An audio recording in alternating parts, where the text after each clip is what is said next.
So, Willis, how do you believe TCU and Jackson State prepared you for pro football? Just the opportunity from Jackson State. It was my first real chance of exposure. Coming from a smaller school before that, being embraced by the fans and Coach Prime and everybody there. Love it to death. Still talk to a lot of the fans out there, a lot of media. Shout out to Ken Clark. And just them embracing me and making me realize that, I belong at this level and that I was here to stay. And then obviously going to TCU, the exposure they had coming off a national championship run, and being able to be a plug-and-play guy there, starting right away, and then coming in this year and starting. And we didn't have the outcome we wanted, going 5-7, but just the things I was able to do to showcase my skills at a higher level were momentum to me. I like it. So when Willis steps on the field, what part of your game stands out the most? Physicality, being tough. I'm going to be out there every play, no matter what. You didn't even have to think about that. No. You don't have to think about the truth. It just happens. What separates you from other guards in this draft class?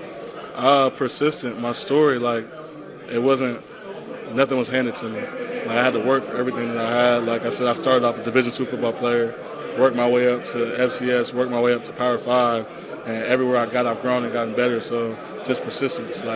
I feel like I got a lot left to prove and a lot left to grow, but just my story is just unique because I'm unique. And God put me here for a reason. He didn't bring me this far for nothing. He didn't bring you this far just to have you go this far. Yeah, you quoting that Drake song, huh?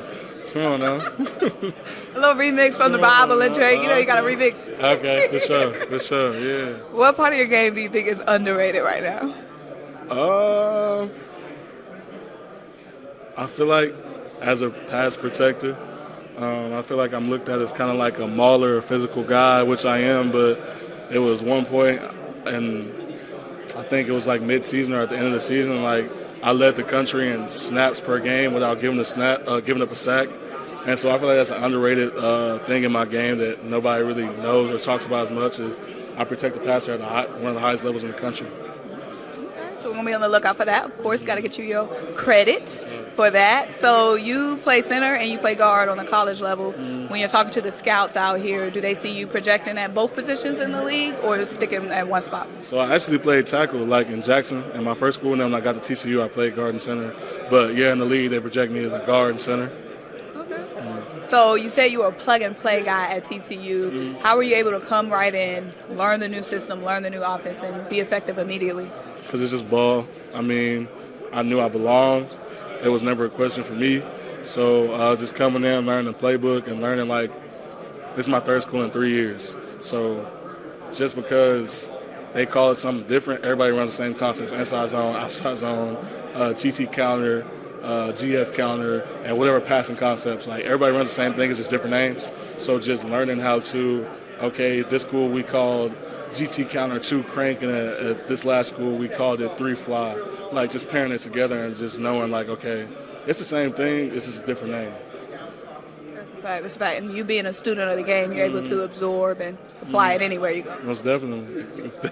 Most definitely. Who have been some mentors for you throughout this process? Obviously my mother and my father and my sisters.